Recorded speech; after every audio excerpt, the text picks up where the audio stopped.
Hello friends, मेरा नाम है सुनील बोराना। मैं चैनल का नाम है के इलेक्ट्रिकल। हम पढ़ रहे थे आईटी इलेक्ट्रिशियन ट्रेड थ्योरी। उसी में हम पढ़ रहे थे डेफिनेशंस। डेफिनेशंस में हम पढ़ेंगे आज विद्युत वाहक बल। जैसे कि आपको नाम से ही समझ जाएंगे, विद्युत वाहक बल यानी इलेक्ट्रोमोटिव फोर्स। इसको इंग्लिश में कहेंगे इलेक्ट्रोमोटिव फोर्स। यानी हमारे जो विद्युत में होता क्या है, हमारे विद्युत में होते हैं आवेश। आवेशों को प्रभावित करने के लिए जो बल उत्पन्न काम में लिया जाता है उसको इलेक्ट्रोमोटिव फोर्स कहते हैं। ठीक है, नॉर्मल डेफिनेशन में तो ये। जब हम टेक्निकल डेफिनेशन में बोलेंगे तब क्या कहेंगे, जब विद्युत को एक स्थान से दूसरे स्थान पर, ठीक है, या टेक्निकल लैंग्वेज में बोलेंगे किसी परिपथ में। परिपथ क्या होता है, मैंने आपको बताया था। जैसे ये बल्ब लगा दिया हमने और यहाँ से इसको बैटरी से जोड़ दिया, ठीक है, ये हमारा एक परिपथ हो गया। ये यहाँ पे स्विच लगी। जब जब बैटरी को हम जैसे मान लीजिए बल्ब में जोड़ते हैं तो हमारे जो पाथ बना ना उसको परिपथ बोलते हैं। परिपथ यानी रास्ता, एक तरह का रास्ता हो गया किसको चलाने के लिए, हमारे उपकरण को चलाने के लिए। तो एक परिपथ हो गया। तो परिपथ से आप समझ गए कि परिपथ क्या होता है। ठीक है, जब किसी परिपथ में इलेक्ट्रॉनों के प्रवाह को, जब किसी परिपथ में इलेक्ट्रॉनों का प्रवाह, इलेक्ट्रॉन प्रवाह यानी बैटरी का, जैसे ये मान लीजिए माइनस टर्मिनल है, इलेक्ट्रॉन यहाँ से प्रवाहित हो रहा है, इसको प्रभावित करने के लिए जो बल उत्पन्न होता है, ठीक है, उसको हम क्या कहेंगे, विद्युत वाहक बल। ठीक है,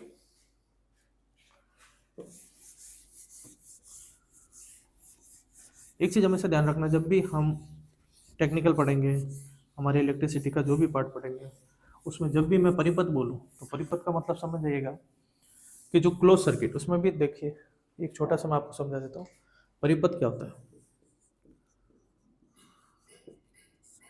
परिपथ यानी रास्ता। ठीक है, इसमें भी दो टाइप के होंगे, open circuit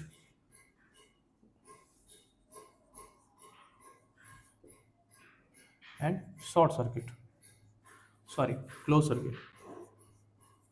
close, short circuit अलग चीज़ होती है, क्लोज सर्किट हम टेक्निकल लैंग्वेज में बोलेंगे क्लोज सर्किट। जब भी मैं परिपथ की बात करूँ या, ठीक है, सर्किट की बात करूँ तो उसमें आपको समझ जाना चाहिए। मान लीजिए, इसे क्या समझेंगे, देखिए मान लीजिए ये हमारा कोई उपकरण ले लीजिए, बल्ब ले लीजिए, कुछ भी ले लीजिए, जिसको हम रेजिस्टेंस, प्रतिबाधा के रूप में जानते हैं हिंदी में। ठीक है, इसमें होता क्या है, एक सेकेंड हाँ।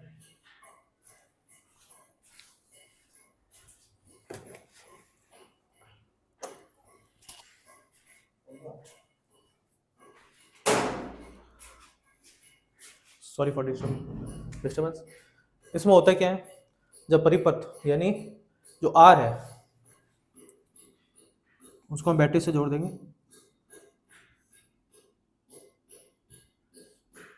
ठीक है, बैटरी से जोड़ दिया हमने तो हमारे क्या हो गया, मान लीजिए ये यहाँ पे स्विच है, जैसे कि हमारे घर में ऑर्डिनरी स्विच है ना, ये स्विच है मान लीजिए।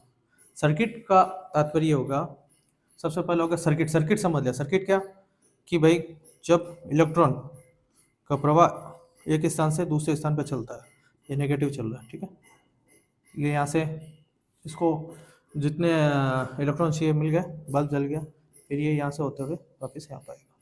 तो ये क्या हो गया, हमारा परिपथ। अब उस परिपथ में क्या बोलेंगे, जब भी मैं बात करूँगा ओपन सर्किट, कि भाई ओपन सर्किट में ऐसा होता हो। ओपन सर्किट का मतलब क्या, सिंपल सा है कि ये टर्मिनल जुड़े नहीं होंगे। हम बैटरी से या किसी विद्युत जो भी हमारे लाइन या न्यूट्रल से जुड़ा होगा, ठीक है, तो अगर नहीं जुड़ा है तो उसको बोलेंगे ओपन सर्किट, यानी सर्किट नहीं जुड़ा होगा। ठीक है, क्लोज सर्किट की बात करेंगे जब क्या होगा, वो हमारे लाइन से जुड़ा होगा, बैटरी से जुड़ा होगा, लाइन से जुड़ा होगा, हमें मतलब उससे जुड़ा होगा, तब हम बोलेंगे उसको क्लोज सर्किट। तो आप समझ गए ओपन सर्किट और क्लोज सर्किट किसे कहते हैं।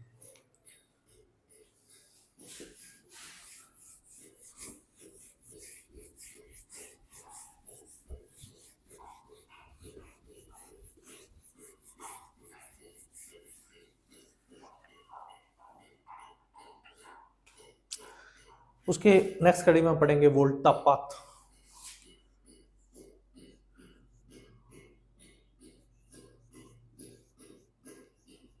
मेरी आप एक राय लीजिए, जब भी आप इलेक्ट्रिसिटी को पढ़े तो जैसे वोल्टा पाथ है ये ऐसे, तो आपको थोड़ा ये लैंग्वेज याद नहीं रहेगी, ठीक है। तो जितना हो सके आप उसको इंग्लिश में रीड कीजिए, ठीक है।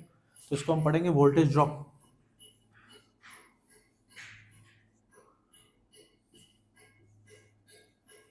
क्या पढ़ेंगे हम? Voltage drop.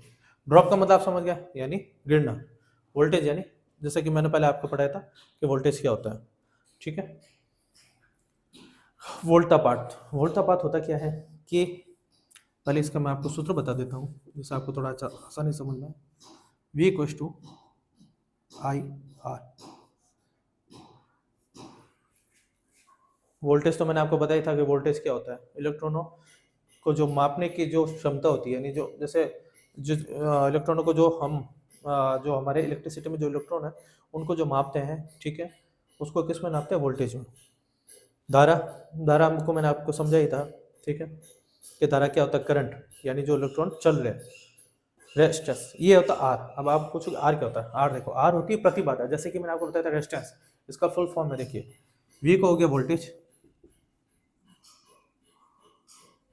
ठीक, आई का हो गया करंट, ठीक है, आर का हो गया रेजिस्टेंस, रेजिस्टेंस, ठीक है। तो वोल्टेज ड्रॉप की जब हम बात करेंगे तो ड्रॉप कब होगा?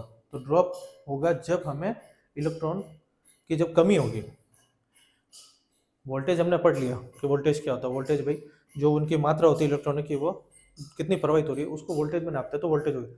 पर वोल्टेज ड्रॉप यानी इलेक्ट्रॉनों के गिरने, देखो ये मैं थोड़ा नॉर्मल लैंग्वेज में इसलिए समझा रहा हूँ आप थोड़ा समझ सके, ठीक है। टेक्निकल लैंग्वेज में मैं आपको बता रहा हूँ अभी। तो अपन मोटा मोटी तौर पे क्या समझेंगे कि वोल्टा पार्ट यानी वोल्टेज ड्रॉप हो रहा है, ठीक है। तो अब इसकी डेफिनेशन कैसे बनाएंगे कि भाई ऐसा तो बोल नहीं सकते भाई जहाँ वोल्टेज ड्रॉप हो रहा है उसको वोल्टा पार्ट कहता है, नहीं। इसको क्या पढ़ेंगे कि जब किसी परिपथ में, मैंने आपको समझा ना परिपथ, जब किसी, जैसे अब जब भी मैं परिपथ की बात कर रहा हूँ तो क्लोज सर्किट की बात करेंगे। अगर ओपन सर्किट या कहीं जरूरत हुई क्लोज सर्किट या ओपन सर्किट या जब, तो उसमें हम बात करेंगे। अगर आप पूरा लिख सकते हैं वैसे, जब हम किसी बंद परिपथ में, जब किसी बंद परिपथ में, ठीक है, वैसे तो इसको ही डेफिनेशन लिख सकते हैं आप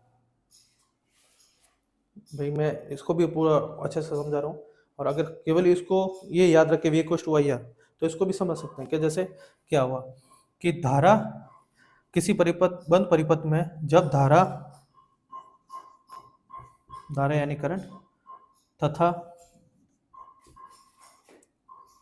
ये क्या बोलते हैं इसको, रेजिस्टेंस प्रतिबाधा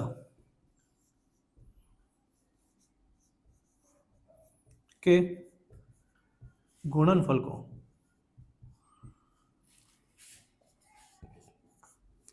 को वोल्टापात कहते हैं,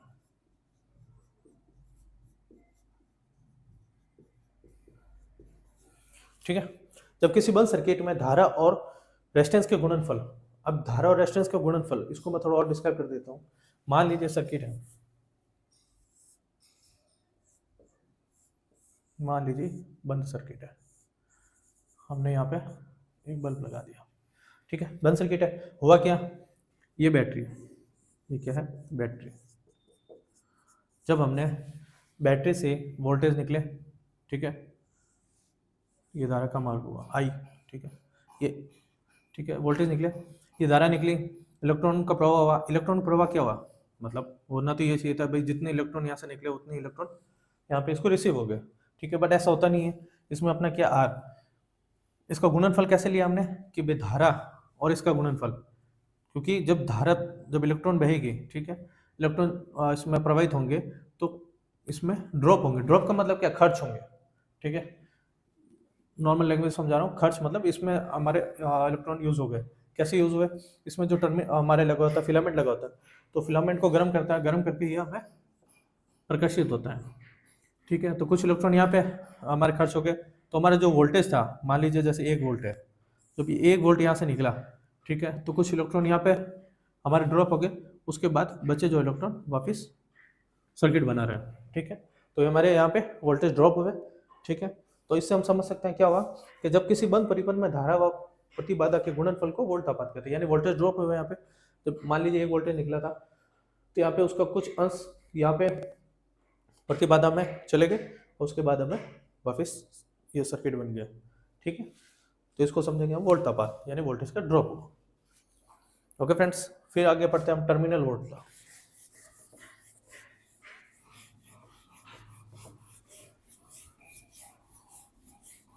ये आपको अच्छे से समझ में आ गया होगा, आई होप।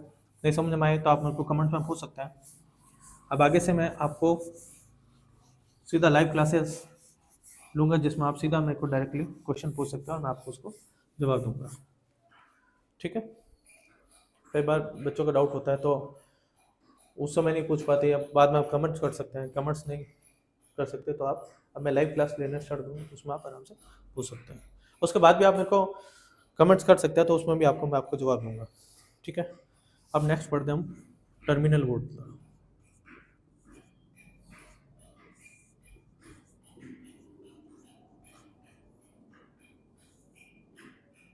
देखो अभी हमने क्या पढ़ा था, वोल्टेज ड्रॉप, यानी हमारे वोल्टेज ड्रॉप हुए। अब हम पढ़ रहे हैं टर्मिनल वोल्टा। टर्मिनल वोल्टा से हमारा क्या तात्पर्य? टर्मिनल वोल्टा से मैं सीधा सीधा आपको थोड़ा समझा देता हूँ। होता क्या है कि मान लीजिए जैसे कि हमारे घर में एनर्जी मीटर लगा हुआ है। एनर्जी मीटर क्या करता है हमारा? एनर्जी मीटर क्या करता है हमारा? एनर्जी मीटर यानी जो घर में जो हमारा मीटर लगा होता है बाहर, ये मीटर है मान लीजिए, ठीक है। इसमें दो वायर, जैसे किसी का सिंगल फेस है तो दो वायर, थ्री फेस है तो चार वायर, ठीक है, एक लाइन और एक न्यूट्रल। ये हमारे इसमें मीटर में यहाँ पे चार टर्मिनल होता है, ठीक है। ये यहाँ पे चलेगा, फिर यहाँ से दो टर्मिनल बाकी की तरफ। तो होता क्या है कि जितनी धारा हमारे मीटर में आई, ठीक है, जितने वोल्टेज आए, जितनी धारा आई, वोल्टेज तो एक मापन है कि भाई कितने इलेक्ट्रॉन हम उसकी जो, ठीक है। फिर रीड कौन करता है? रीड करता है धारा, भाई कितनी धारा निकली, ठीक है। तो हमने यहाँ पे जितने एलिमेंट्स हमने लगा रखे हैं इक्विपमेंट, उसको हम जैसे चलाते हैं तो यहाँ पे क्या होता है मीटर में, ये इसको यहाँ से जो कितनी धारा गई यहाँ पे, ठीक है, उसको रीड करता है और हमें बताता है। तो उसी तरह टर्मिनल वोल्ट होती है। टर्मिनल वोल्ट का क्या है? यानी टर्मिनल, जैसे मैंने आपको पहले बोला है कि जब भी हम डेफिनेशन पढ़ते हैं ना, डेफिनेशन में पहला वर्ड अगर हम समझ ले तो उसकी डेफिनेशन आराम से लिखता है। डेफिनेशन यानी टर्मिनल। टर्मिनल आप सब समझते होंगे टर्मिनल क्या चीज़ होती है। नहीं समझते मैं बता देता हूँ आपको।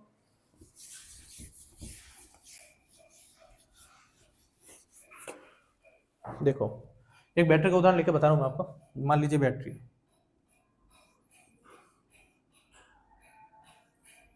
ठीक है, ये हमारी बैटरी, ठीक है। ये इसके जो धनात्मक, आपने बैटरी में देखा होगा एक पॉजिटिव होता है एक नेगेटिव होता है, तो वो होता है हमारा टर्मिनल। तो टर्मिनल किसको बोलेंगे? यानी जो हमारे जहाँ से हमें इलेक्ट्रिसिटी मिल रही है, तो ऑब्वियसली एक धनात्मक होगा एक ऋणात्मक होगा, तो वो हमारे टर्मिनल हो गए। ये तो क्या टर्मिनल। अब वोल्ट था, यानी उसके ऊपर वोल्टेज कितना है वो हम कैसे नापेंगे? तो उसमें दो कंडीशन होती है, जैसे कि मैंने आपको बताया था close circuit and open circuit, ठीक है। क्लोज सर्किट और ओपन सर्किट होता, इसमें होता क्या, जब टर्मिनल वोल्ट था हमें नापनी होती है। तो हमने अभी क्या वोल्टेज ड्रॉप पढ़ा था, तो वोल्टेज ड्रॉप में क्या पढ़ा था हमने कि किसी भी बंद परिपथ में धारा व उसके रेजिस्टेंस के गुणनफल को, ये बैटरी है यहाँ पे, ठीक है। तो इसके जो टर्मिनल है, जैसे मान लीजिए हमने लोड दे दिया, हमने लोड तो दे दिया मतलब भार दे दिया, जो प्रतिबाधा होती है वो भार ग्रहण करती है, भार मतलब वोल्टेज ड्रॉप करती है, ठीक है। जब ये रेजिस्टेंस हमने लगाया, ये रेजिस्टेंस ने कितने वोल्टेज कंज्यूम किए, ठीक है, ये कितना धारा का मापन हुआ, ये हमें थोड़ा पता लगा सकते हैं। तो उसके लिए हम क्या करते हैं, इसकी वोल्टता निकालते हैं। कैसे निकालते हैं कि मान लीजिए यहाँ पे हमारी धारा 12 वोल्ट है, ठीक है, बैटरी की 12 वोल्ट है। जब धारा यहाँ से निकली, यहाँ पे कुछ इलेक्ट्रॉन यहाँ पे प्रवाह मतलब उपयोग में आ गए, उसके बाद आगे निकले, तो यहाँ पे कितना उपयोग आया उसको नापने के लिए क्या करते हैं हम, इसके एक पाथ पे और दूसरे पाथ पे हम वोल्ट मीटर लगाते हैं। क्या लगाते हैं? वोल्ट मीटर, ठीक है। जब वोल्ट मीटर लगाएंगे, जब भार डालेंगे तब, तो हमारा वोल्ट मान लीजिए आपका जो इस टर्मिनल का वोल्ट है, ठीक है, वो हमारा कितना बताएगा, मान लीजिए 8 वोल्ट 10 वोल्ट कितना बताएगा। जब हम इस टर्मिनल को ओपन कर देंगे तब हमारा कितना बताएगा, 12 वोल्ट, ठीक है। तो इसकी वोल्टेज नापने के लिए हम क्या करते हैं, टर्मिनल को, सर्किट को ओपन व बंद करते हैं। तो टर्मिनल वोल्ट था क्या हो गया हमारी,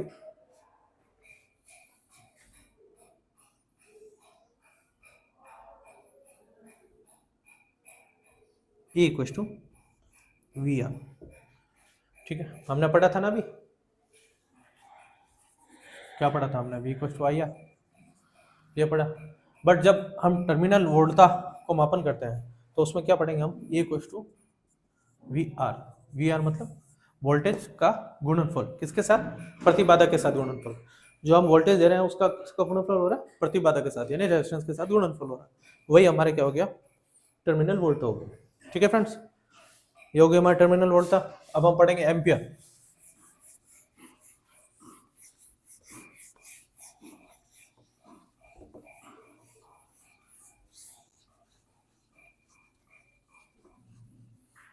देखो है एक ही चीज, मैंने सर्किट की बात कर रहा हूँ ना, बार बार सर्किट सर्किट क्लोज सर्किट बंद सर्किट, ये सब पढ़ रहा हम क्लोज सर्किट के उदाहरण पढ़ रहे हैं।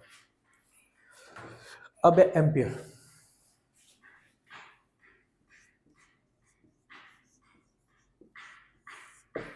एम्पियर को शॉर्ट में हमेशा ए लिखेंगे।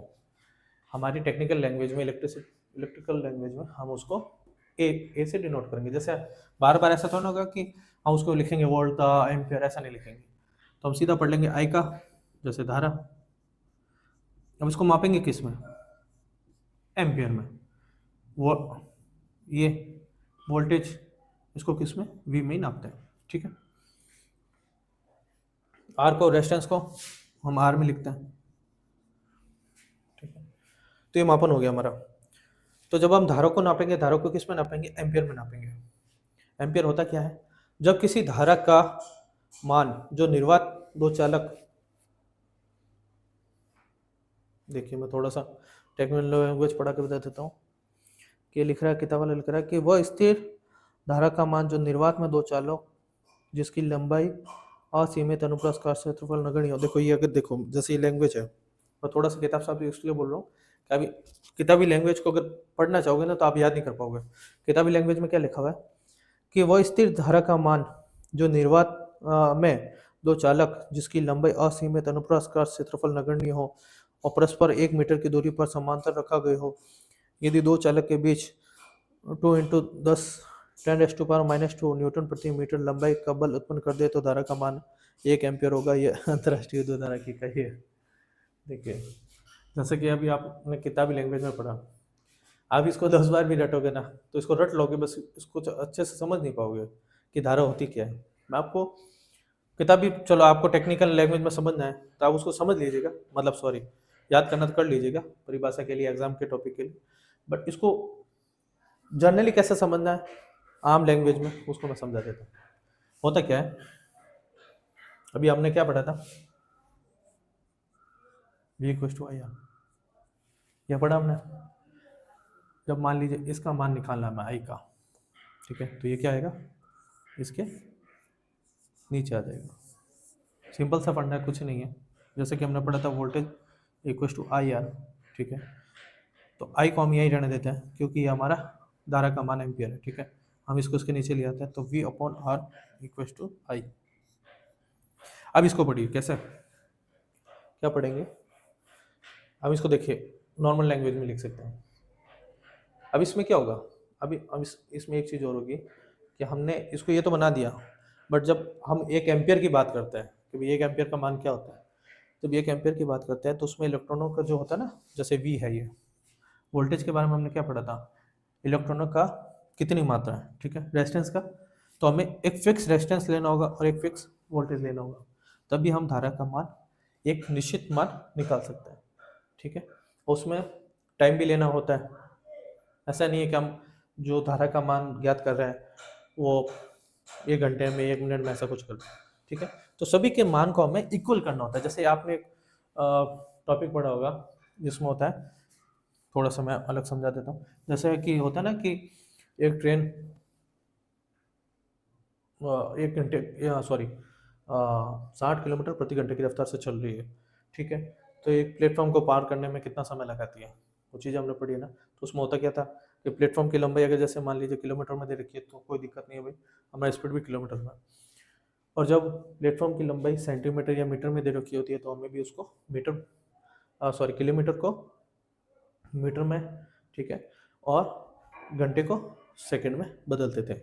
तब कहीं जाके दोनों की जब मात्राएं सेम हो जाती है, यानी वो भी जब समय एक को घंटे में ले रहे एक को सेकंड में ले, ऐसा नहीं हो सकता। तो समय या लंबाई को हम सेंटीमीटर में नाप रहे हैं तो उसको भी मीटर प्रति सेकंड में नापते हैं। तो उसी टाइप से हमें अगर 1 एम्पियर का मान निकालना है तो हमें करना क्या होगा, जो हमारा वोल्टेज है उसको एक निश्चित समय, निश्चित मान, ठीक है, और निश्चित दूरी करनी होगी, ठीक है, और एक निश्चित डिस्टेंस लेना होगा, तभी हमारे धारा का मान 1 एम्पियर निकलेगा, ठीक है। हम मोटा मोटी तौर पे अब मैं आपको एक चीज़ समझा देता हूँ, ठीक है। तो इसीलिए थोड़ी सी ये जो लैंग्वेज है ये कॉम्प्लिकेशन है। वो कॉम्प्लिकेशन इसलिए है क्योंकि उसमें एक निश्चित मान बताया है वोल्टेज का, रेजिस्टेंस का भी एक निश्चित मान है, ठीक है, कितना रेजिस्टेंस लेना है, और निश्चित समय और निश्चित दूरी, ठीक है, तभी हम 1 एम्पियर का मान निकाल सकते हैं, ठीक है। अगर आप उसमें नहीं समझ सकते मसवारी, मतलब उसको परिभाषा नहीं समझ सकते या कभी भूल जाओ तो ये लिख के आ जाना आप कि एम्पियर का होगा V equals to I R, तो I equals to V upon R, तो भी आपको कुछ नंबर मिल जाएंगे, ठीक है। फिर दूसरा है ओम।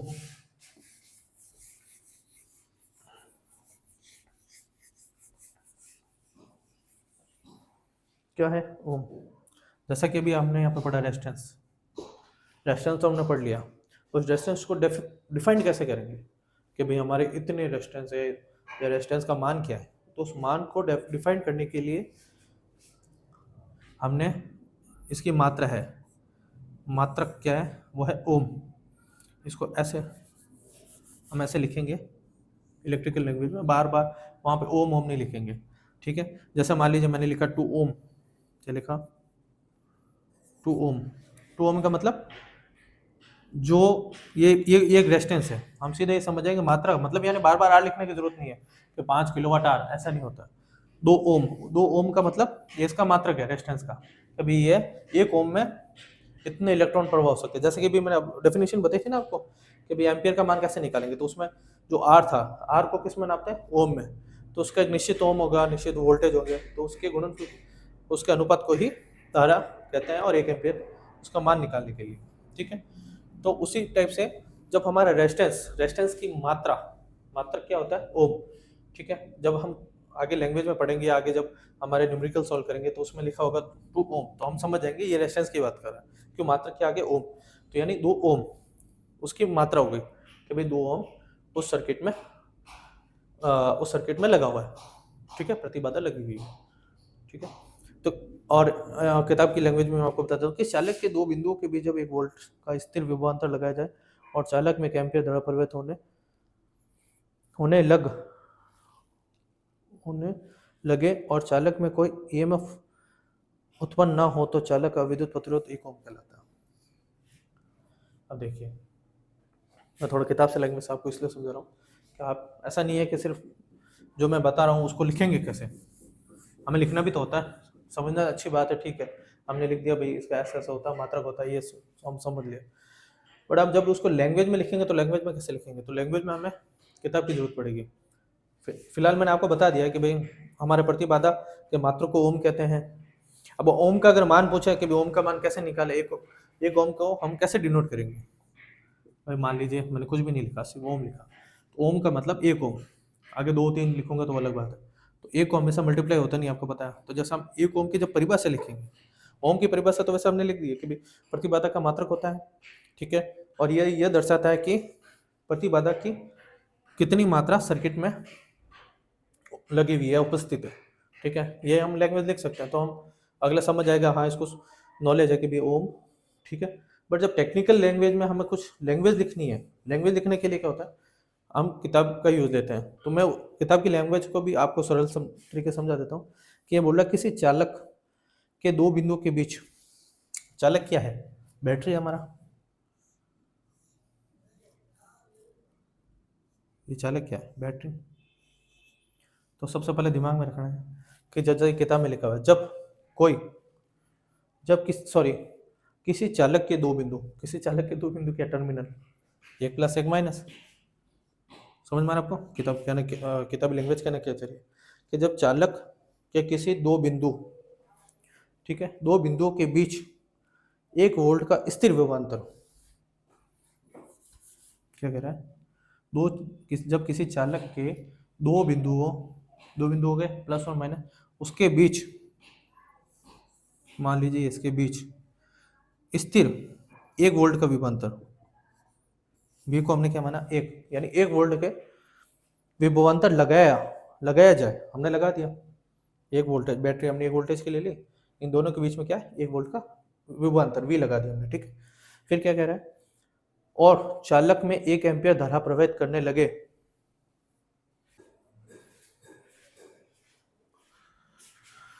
Sorry for disturbance. हाँ, तो हम क्या पढ़ रहे थे कि जब किसी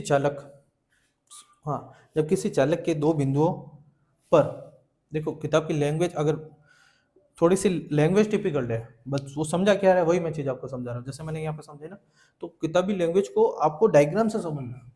जितना डायग्राम से समझोगे उतना ही आपके लिए बहुत सरल रहेगा, तो आप उसको अच्छे से आसानी से समझ सकते हैं, ठीक है। अब ठीक है, हम शुरू करते हैं। जब किसी चालक के दो बिंदु यानी टर्मिनल पर एक वोल्टेज, हमने वोल्टेज कितना, एक वोल्टेज लिया हमने, उसमें जब ये बोल रहा है कि जब 1 वोल्टेज लिया आपने और जब उसमें धारा 1 एम्पियर, आई का मान 1 एम्पियर, जब धारा का मान 1 एम्पियर हो जाए तो हम क्या समझेंगे, इसका कितना मान हो गया, 1 ओम। सिंपल सा है। किताब को लैंग्वेज अगर रटने जाएंगे तो बहुत टिपिकल होगा। हमने इसको डायग्राम से समझ लिया कि भाई हमने चालक मान लिया, बैटरी होती है चालक। चालक क्या होता है, जैसे हमारे घर में जो न्यूट्रल फेस आ रहा है वही चालक ही है, तो हम बैटरी से समझते हैं। जब भी हम किसी सर्किट को समझेंगे बैटरी से समझेंगे, ठीक है। तो जब किसी चालक के दो बिंदु कौन से, प्लस माइनस, उसमें 1 वोल्ट प्रवाहित हो, वोल्टेज 1 वोल्टेज हमने प्रवाहित किया। जैसे 1 वोल्टेज प्रवाहित किया किसमें, इसमें, जो हमारा चालक है हमें पता नहीं है कि इसमें कितना मान है। 1 वोल्टेज प्रवाहित किया, जब 1 एम्पियर उसमें धारा प्रवाहित होने लगे, जब एम्पियर मीटर से हमने नापा कि यहाँ पे जो धारा का मान आ रहा है वो कितना आ रहा है, 1 एम्पियर। और हमेशा ध्यान रखना, जब धारा का मापन करते हैं तो हमेशा सीरीज में करते हैं, यानी जैसे मान लीजिए और एम्पियर मीटर लगेगा ना, तो यहाँ पे लगेगा कि एक टर्मिनल यहाँ से ये सीरीज में लगेगा, तो हमें धारा का मान ज्ञात हो जाएगा। यानी अगर जैसे हमने उसमें देखा सर्किट में कि धारा का मान कितना हो गया, 1 एम्पियर हो गया। वोल्टेज कितना, 1 वोल्टेज देखिए, वोल्टेज को कैसे नापेंगे, हमेशा ये वोल्ट मीटर में पैरेलल में नापते हैं। वोल्टेज मीटर होता है, आगे बढ़ेंगे वोल्टेज मीटर क्या होता है, कैसे हम नापते हैं। तो अभी ये समझ लीजिए, वोल्टेज को पैरेलल में नापते हैं। वोल्टेज का मान नापने के लिए बैटरी के एक टर्मिनल से जोड़ते हैं बैटरी के दूसरे टर्मिनल, तो हमें उसमें वोल्ट पता चल जाता है कितना वोल्टेज है, क्योंकि बैटरी की क्षमता पता करनी है ना हमें कि भाई वो बैटरी उसमें कितना वोल्ट है, तो उसमें दोनों टर्मिनल चाहिए हमें, एक प्लस एक माइनस, तो उससे वोल्टेज पता होगा। धारा का मतलब हमें सिर्फ इलेक्ट्रॉन प्रवाह सीरीज में होंगे। अब ये तो आपको भी पता है कि जब सर्किट बनाते हैं तो वो सीरीज में होंगे, ठीक है। तो उसको हम लगाते हैं सीरीज में, तो हमने धारा का मान 1 एम्पियर। जब मान ये कह रहा है जब किसी चालक के दो बिंदुओं पर 1 वोल्ट उत्पन्न होता है, 1 वोल्ट वाले चालक को मान सीधा समझ लीजिए, 1 वोल्ट वाले चालक को टर्मिनल में जब धारा का मान 1 एम्पियर हो जाए तो उसको क्या बोलेंगे, 1 ओम। 1 ओम तो बोल नहीं सकते, ओम बोलेंगे, तो क्या बोलेंगे, ओम। तो उसमें मान लीजिए कि सर्किट में 1 ओम का मान है, ठीक है।